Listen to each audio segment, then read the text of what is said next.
Okay, so I took some footage of the brownies that I had made the other night. I believe it was 3 nights ago. Two of them ended up going bad on me, so I think I'm gonna throw them in the fridge next time. I should have done that. But anyway, they were really delicious. I'm gonna tweak just a few things, so I'm just gonna show you guys real quick how to put it together. Okay, so this is a 1/4 cup. I'm using the Ghirardelli cocoa, unsweetened cocoa. So this is 1/4 cup, and again, I got this recipe off of Keto Connect, and it's not, okay, I'll just show you guys.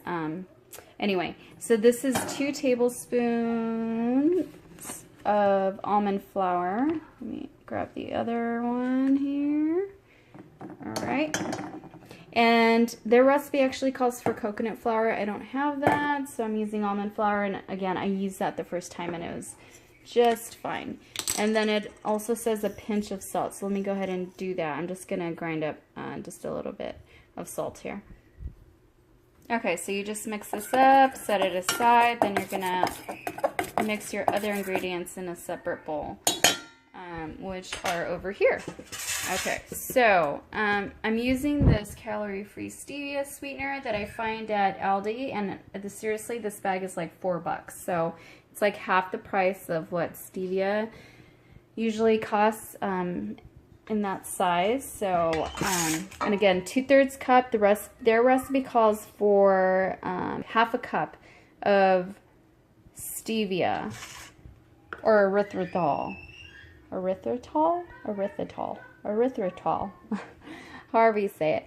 Okay, and then I'm gonna add pure vanilla extract. Again, I get this at Aldi, and I don't remember the price on that, but it was significantly cheaper than it is in stores, other grocery stores. You put in half a teaspoon of vanilla, and then the 3 large eggs, and you mix this with a hand mixer for about 3 to 4 minutes until it triples in size. So I'll go ahead and show you guys that.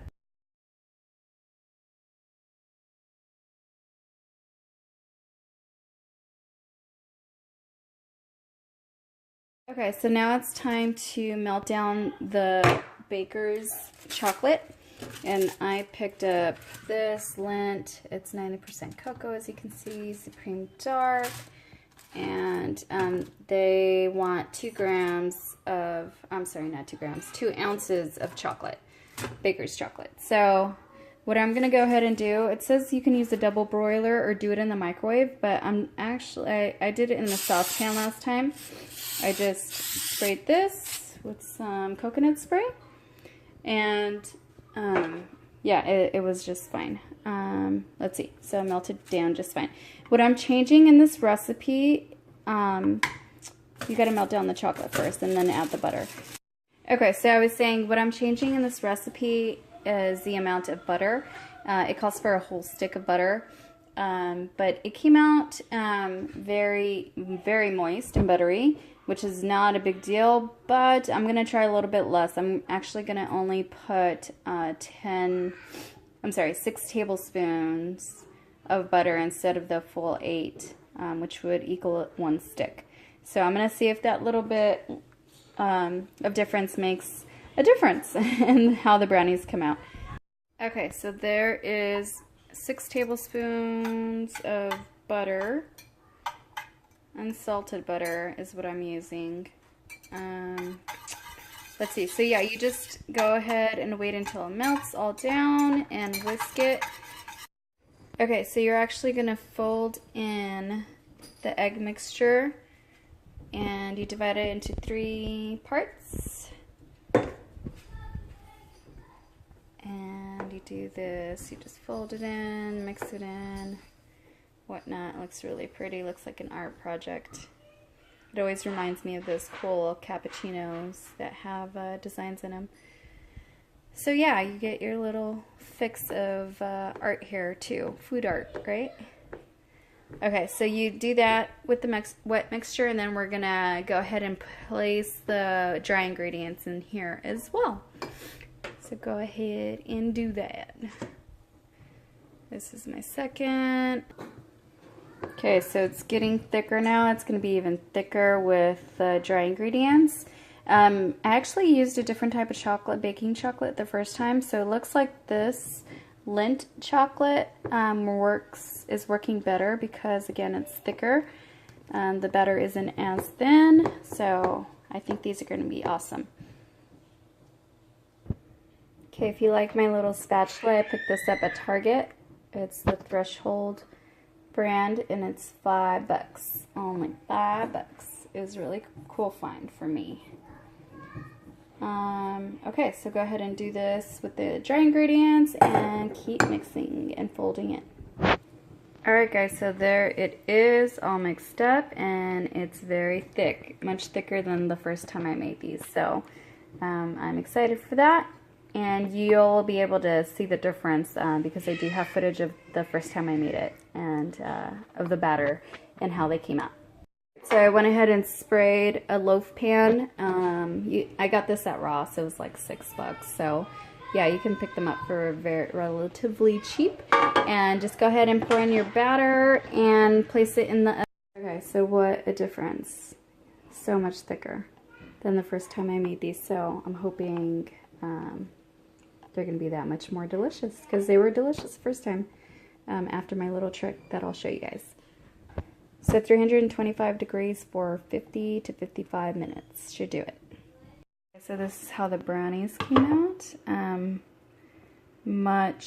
Or a lot less moist than the first batch that I made, and you will be able to tell the difference in what I'm talking about. I'm not trying to dry out my brownies, but so it came right out and looks still moist enough.